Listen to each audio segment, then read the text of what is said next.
আরাফার মাঠে লক্ষাধিক মানুষের উপস্থিতিতে ভাষণের শুরুতেই রাসূলুল্লাহ সাল্লাল্লাহু আলাইহি ওয়াসাল্লাম করুণাময় মহান আল্লাহ তাআলার মহিমা, মহত্ব ও প্রশংসা বর্ণনা করে তার শুকরিয়া আদায় করেন। অতঃপর বলতে শুরু করলেন, হে লোক সকল, আমার কথাগুলো মনোযোগ সহকারে শোনো।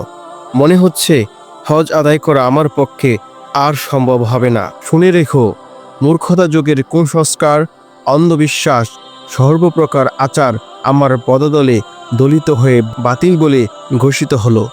আজ হতে মূর্খতা যুগের সব রক্তের প্রতিশোধ গ্রহণ নিষিদ্ধ এবং সব সুদ রহিত। আমি সর্বপ্রথম আমার বংশের প্রাপ্য সব সুদ এবং সর্বপ্রকার রক্তের দাবি রহিত ঘোষণা করছি। আজ থেকে একজনের অপরাধে অন্যজনকে দণ্ড দেয়া যাবে না। পিতার অপরাধে পুত্রকে এবং পুত্রের অপরাধে পিতাকে দায়ী করা চলবে না। ঘুঁচা নাক বিশিষ্ট কোনো হাবশী কৃতদাস কেউ যদি তোমাদের আমির অর্থাৎ নেতা নিযুক্ত করা হয় আর সে তোমাদের আল্লাহর কিতাব অনুযায়ী পরিচালনা করে, তবে তোমরা তার অনুগত থাকবে, তার আদেশ মেনে চলবে। সাবধান, দিন ধর্ম নিয়ে বাড়াবাড়ি করবে না। এ নিয়ে বাড়াবাড়ির ফলে তোমাদের পূর্ববর্তী বহু জাতি ধ্বংস হয়ে গেছে। স্মরণে রেখো, তোমাদের সকলকে আল্লাহর সান্নিধ্যে উপস্থিত হতে হবে, তার কাছে এসব কথার জবাবদিহি করতে হবে। সাবধান, আমার পরে তোমরা যেন দিন থেকে দূরে সরে যেও না, কাফের হয়ে পরস্পরের রক্তপাতে লিপ্ত হইও না। আর তোমাদের দাসদাসী এরা নিঃস্ব অসহায়। সাবধান, এদের উপর অত্যাচার নির্যাতন করো না, এদের মনে কষ্ট দিও না। শুনে রেখো, ইসলামের আদেশ, তোমরা যা খাবে, যা পরবে, তাদেরকেও তাই খাওয়াবে এবং তাই পরাবে। কোনো প্রকার তারতম্য গ্রহণযোগ্য নয়। যে ব্যক্তি বংশ পরিচয় গোপন করে নিজেকে অন্য বংশের বলে প্রচার করে, তার উপর আল্লাহর, তার ফেরেশতাকুলের এবং সমগ্র মানবজাতির লানত বর্ষিত হয়। আমি তোমাদের নিকট আল্লাহর কিতাব এবং আমার সুন্নাহ রেখে যাচ্ছি।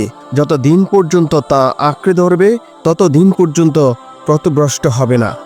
আজ যারা উপস্থিত রয়েছে তারা অনুপস্থিতদেরকে আমার এসব আহ্বান পৌঁছে দেবে। হয়তোবা উপস্থিতদের কিছু লোক থেকে অনুপস্থিতদের কিছু লোক এর দ্বারা অধিকতর উপকৃত হবে। রাসূলুল্লাহ সাল্লাল্লাহু আলাইহি ওয়াসাল্লাম এক একটি বাক্য উচ্চারণ করছেন আর ঘোষকগণ বিভিন্ন কেন্দ্রে দাঁড়িয়ে অযুত কণ্ঠে তার প্রতিধ্বনি করে যাচ্ছেন।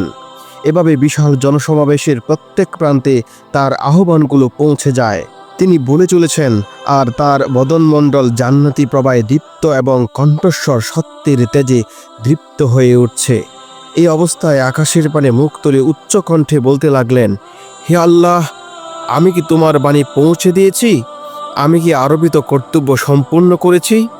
লক্ষাধিক কণ্ঠে ধ্বনিত হয়ে উঠল, নিশ্চয়ই, নিশ্চয়ই। তখন অধিকতর উদ্দীপনাপূর্ণ স্বরে তিনি বলতে লাগলেন, হে আল্লাহ, তুমি সাক্ষী থেকো, এরা স্বীকৃতি দিচ্ছে আমি তোমার বাণী তাদেরকে পৌঁছে দিয়েছি, আমার উপর আরোপিত কর্তব্য সম্পূর্ণ করেছি। হে লোক সকল, আমার সম্পর্কে তোমাদেরকে প্রশ্ন করা হবে, তোমরা সেই প্রশ্নের কি উত্তর দেবে জানতে চাই। আরাফাতের পর্বত প্রান্তরে গুঞ্জন জাগিয়ে লক্ষ কণ্ঠে প্রতিধ্বনি হলো, আমরা সাক্ষী দেব আপনি আল্লাহর বাণী আমাদের কাছে পৌঁছে দিয়েছেন, নিজ কর্তব্য যথাযথ সম্পূর্ণ করেছেন। লক্ষ কণ্ঠের প্রতিধ্বনিত উল্লিখিত জবাবে রাসূলুল্লাহ সাল্লাল্লাহু আলাইহি ওয়াসাল্লাম বিভোর হয়ে আকাশের পারে আঙ্গুল তুলে উচ্চ কণ্ঠে বলতে লাগলেন, হে আল্লাহ, তুমি শুনে রাখো, সাক্ষী থাকো, হে আমার আল্লাহ, সাক্ষী থাকো। আরাফাতের ময়দানে রাসূলুল্লাহ সাল্লাল্লাহু আলাইহি ওয়াসাল্লামের ভাষণ শেষ হবার সঙ্গে সঙ্গে আল্লাহ তাআলা কুরআনের সর্বশেষ আয়াত নাজিল করেন। আল্লাহ বলেন, আজ আমি তোমাদের জন্য আমার দ্বীন এবং তোমাদের উপর আমার নিয়ামত অর্থাৎ ওহী এর পূর্ণতা সাধন করলাম আর ইসলামকে তোমাদের জন্য দ্বীন মনোনীত করলাম। ভাষণ শেষে রাসূলুল্লাহ সাল্লাল্লাহু আলাইহি ওয়াসাল্লাম সমবেত বিশাল জনমণ্ডলীর প্রতি মুখ ফিরিয়ে গভীর ও করুণ স্বরে বলে উঠলেন, বিদায়। তাই সাধারণত এই হজ বিদায় হজ নামে অভিহিত হয়ে থাকে। হাদিসে একে হাজ্জাতুল বালাগ, হাজ্জাতুল ইসলাম প্রভৃতি নামে স্মরণ করা হয়েছে। এরপর কুরবানি সহ হজের অন্যান্য আনুষ্ঠানিক ক্রিয়াকর্ম শেষ করে রাসূলুল্লাহ সাল্লাল্লাহু আলাইহি ওয়াসাল্লাম মুহাজির ও আনসারগণকে সঙ্গে নিয়ে মদিনা অভিমুখে যাত্রা করেন।